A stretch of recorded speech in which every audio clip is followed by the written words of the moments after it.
what we do is take 250-year-old maps and convert them to digital data, primarily for the oil and gas industry. And these are maps that represent the public land survey of the United States and all of its little subdivisions, sections, lots, and tracts, as well as the survey system in Texas. So we're pretty well focused on that particular task and have been for 25 years, and I could probably easily spend another 25 years on it. There's that much data and that much complexity. So that's our niche of the world, and that will illuminate why we're involved with FME and what we've done with these guys. I've known Dale since, you saw the picture of the car? I remember that car. We go out for beers in that thing. And we were glad when we got to our destination. But it's been a long journey with these guys, and they've been, I've pretty much bet the success of my company on these guys' success, and it's really pretty amazing. So let me summarize the problem I'm trying to solve. We're a data vendor that for a long time used a manual process. So if someone had an area of interest, they would contact us, and then we'd coordinate that and figure out where they meant, and then send it via FTP or mail or SneakerNet. So there's nothing high-tech about our data delivery system at all. And as I mentioned, we have a lot of data holdings, land polygon data for the public land survey system in Texas, so a lot of vector polygons, a lot of linear data. We took all the Tiger data and we loaded it up into SDE, the ArcGIS or the Esri product, and then we visit every state agency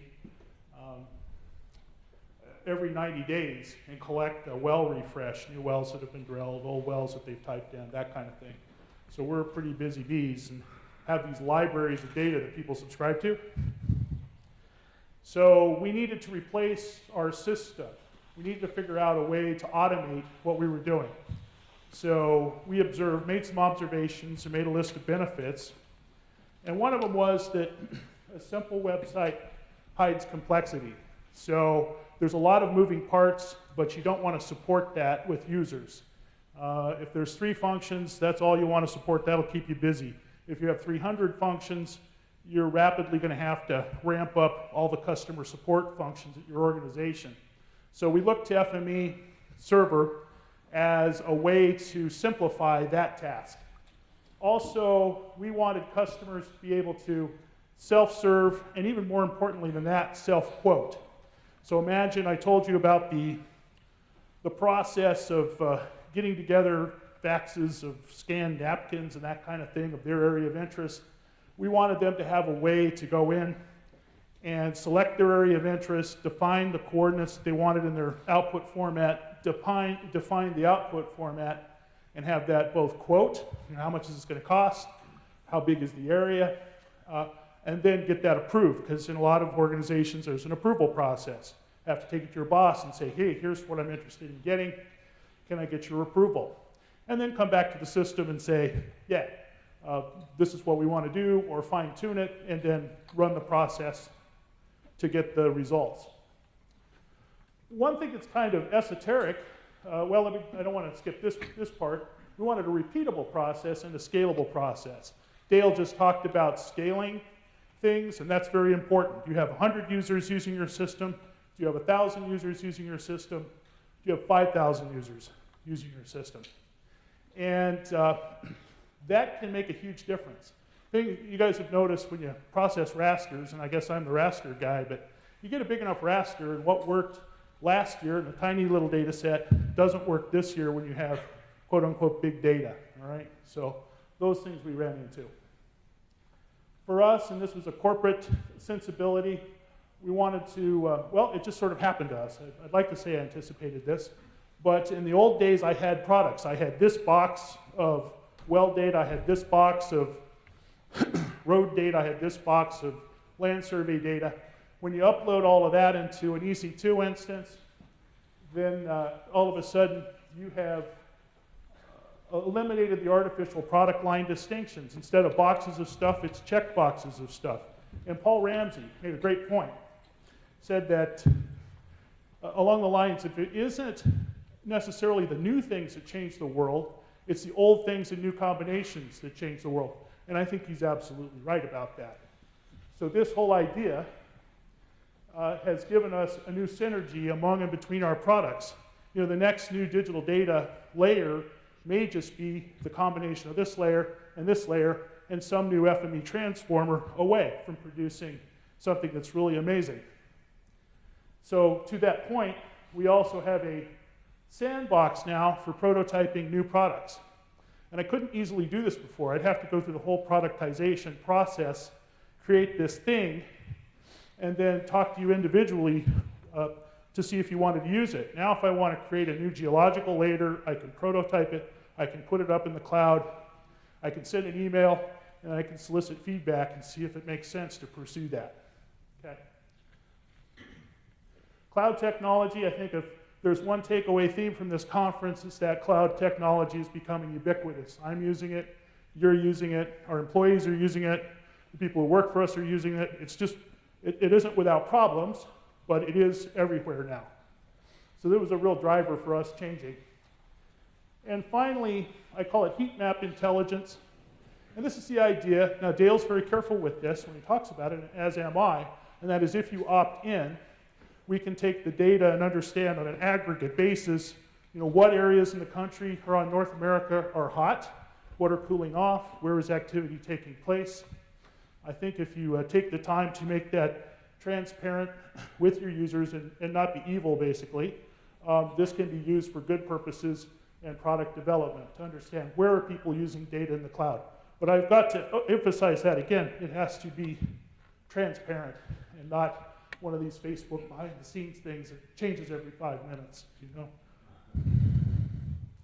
Summary of steps. So I wanted to talk to you a little bit about the steps that, just recap the steps we went through establishing an efficient workflow. We wanted to price and deliver our data without the middlemen. And so the solution became very obvious, was to investigate a website. You know, originally we were thinking, well, people could just send an email to FME server and get the data they want and have it returned. But human factors suggest that people need guidance, they need drop-down lists, and we needed validation, something that FME suite of product is really good at, to make sure that they get the proper results back. So a simple idea, of course, is the devil is in the details. And so I'll show you this one-page application we finally wrote to solve this problem that we had. A few boring diagrams, and then I'll show you the exciting stuff.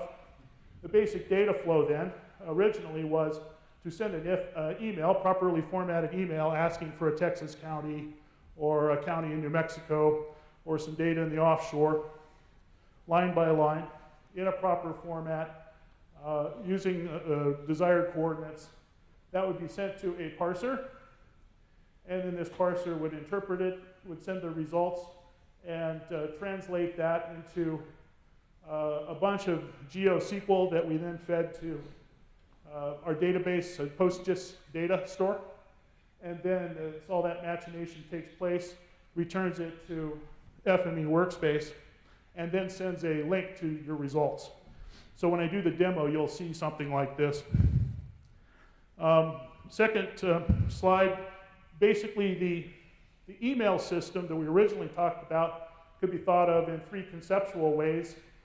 Everything lives in PostGIS, which is it's great. It's now supported by Esri. Paul's group has done a wonderful job with this product. I love it. I go to open source functions as much as I can. And if you haven't used this, I really encourage you to explore this. It works well. FME server takes that email, parses it like we saw on the previous slide, does some calls out to this third level of conception, abstraction, does some validation. So each person on our system is validated with an email. All right. So if you're coming from an email, we'll believe you. And there's a stub here for additional stuff. I think OAuth 2 was mentioned. Since we also support output to ArcGIS Online, we're going to have to do some work on that side of it eventually after 10.3 comes out. Anyway, comes back, runs the job processor workspace, calls out to Python. Python's fantastic. I'm taking the class on Friday because I'm more of a administrator slash programmer that I am a programmer anymore, but I like to know how everything works. So it's nice we have that ability this week to undertake some training. I mentioned to go to the parser. There's actually two workflows, as I mentioned in the beginning. One is for quotes, one is for the actual order. So depending upon what you've specified, you do different things. You generate the GeoSQL code, and then this all returns, hits the PostGIS database, and delivers the data. And then finally, we have a link. We haven't actually implemented this, but at some point, if somebody just generates a quote and doesn't do anything with it, we kind of want Salesforce to know so that one of the salespeople can try and understand what is or isn't going on with that client, or email the results to the end user. So I think this will be a little more clear when I do a brief demo. This is kind of interesting stuff, and I'll just touch on this briefly. Web subsystem, and this is the single one-page app, and it's built on Angular JavaScript at the web browser level. And Angular can be thought of, if HTML5 were written for web apps, that's what Angular really is. So we have an interactive web app. Dale's alluded on my interest in raster all this time, and it does serve kind of an interesting purpose here. In this case, the PostGIS database is just reference maps, my county maps, my township boundaries, my county outlines. And so I use an ArcGIS server, implement the raster streaming service, and the user has an interactive experience and clicks on the county boundaries, and it shades it in via a vector streaming service. For performance purposes, we had to, probably not surprising to many of you who've done applications here, we've had to tile it to get performance out of it. Raster tiles are very fast. On-the-fly vector processing wasn't fast enough for us, so that was an experience. You get into these projects, you define them as best you can, and then you have to figure out fixes for things that aren't working, optimizations, tweakings, and tunings.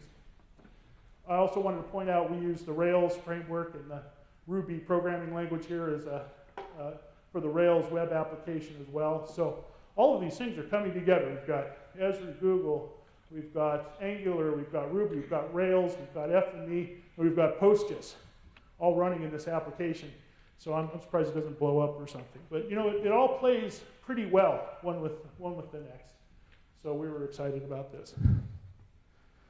And then this ultimate layer of abstraction is our cloud deployment. And you had it was great. I didn't pay those guys to give that last 5 minutes up there, but did a good job of talking about Amazon EC2. That's where all this lives. Our user interface and our internal API, web app server using open layers is also part of this. The user builds that email, sends it off to FME server. It interacts with our library of Python routines, hits the database, bounces off Google email servers and out to the internet, has some elasticity also associated with Amazon Web Server. And of course, FME server itself has some tweaks to make it more scalable too. So scalability is key. All these things are very important to a data vendor with a lot of customers. All right, that's it for the Rube Goldberg slides. And I'm going to just give you a brief demonstration of how this works. So I log in with my email to our cloud.whitestar.com.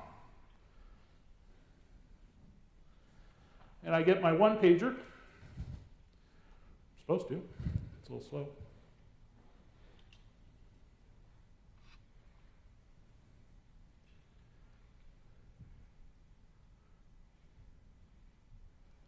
Well, it looks like they're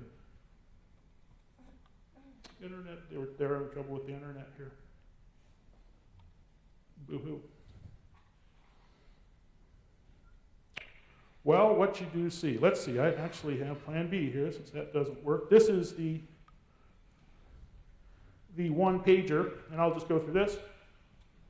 And you get a map here that you can zoom, pan, display. You'll zoom in, and at a certain level it'll show you the county boundaries and the township boundaries. And up here I can select which product I want, so the land grid. I can select quote, or I can select order. I can choose an output format. And the ones we support right now are ArcGIS Online, which is pretty slick, because it's a way to manage data inside of there rather than having to load up the whole thing. Map info, and then a bunch of geological, geophysical applications that are unique to our industry, like geographics and Petra, also AutoCAD, DXF, and DWG, and it looks like they're adding some other cool ones upstairs, so I'm excited about that. That's one thing about partnering with these guys is we're very aligned in some of the things we need to do, so when they do something big, it affects all of my customers too, so I like that. Then the coordinate system here, which would be an EPSG code, lat long 27 or 83, or really anything that's supported in the system. So we have you type it in and it fills it out. And then you can pick from the data libraries. And remember I mentioned this creates an interesting synergy. I could put whatever I want up here. I put my state and counties and my land survey and my Carter quads and my New York civil townships or Alberta land grid, whatever it is. And then I click next step and I'll get a confirmation screen that says, here's what you need, here's what you ordered, here's what you thought you ordered. And let's see if anything came up finally. Nope, never did. Anyway, I get a link back to my data, and what it was, I selected a geodatabase here, and it's a zip file, like you'd think a zip clip and ship. It's what this is, at least in this data format. For ArcGIS Online, you just go there and your data is there. You just click it and it works. So it's kind of interesting these guys are thinking about the terminology and the names for each type of data source. Well, we have to think about that too, because depending upon where you go, different things happen for the user. But in this case, zip clip and ship, I've extracted it to a file, and then we've all added data sources to ArcGIS. And one of the problem that FME has helped us solve is I've added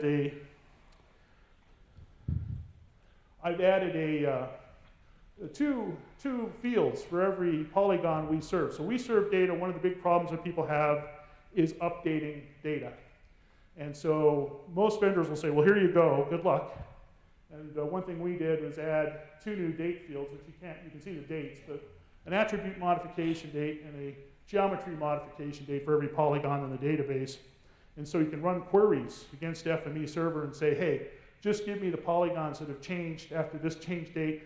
You'll load it up, and that does a lot to solve that problem.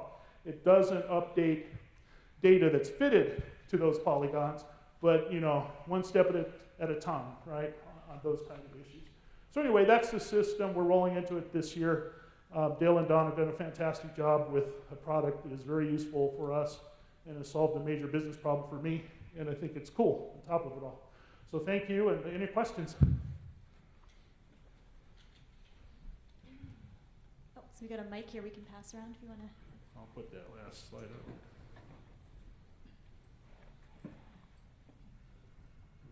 Robert? Yes, sir.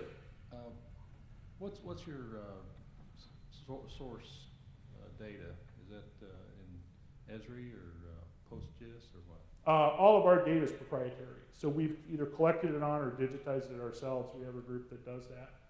But what do you natively work in Esri? Or? Oh, in native, yeah, we're an Esri shop, so we natively develop our data there. But one of the beauties of this software is it can be output into a variety of different formats. Yeah. So we try and support everything that everyone uses.